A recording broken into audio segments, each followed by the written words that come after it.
Russ from Rainforest Blacklight Golf and Arcade in Miramar Beach, Florida. And we are at hole number 15, which is the hardest hole on the entire course. As you can see, it has a bumper ramp through the middle and then multiple obstacles past that if you even get past the bumper ramp, which most folks don't. I've seen 5 and 6 and 7 par on this one.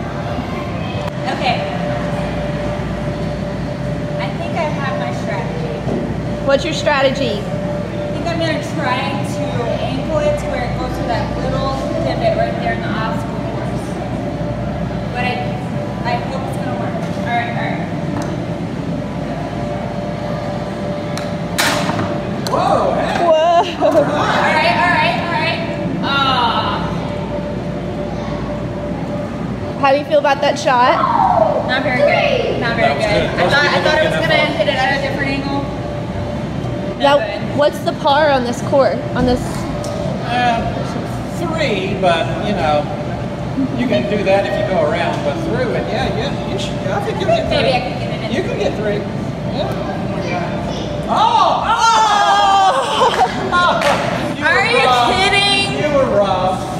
I got it in 3. 3's good. We got par. We're good. That's We're good. good. That's real good.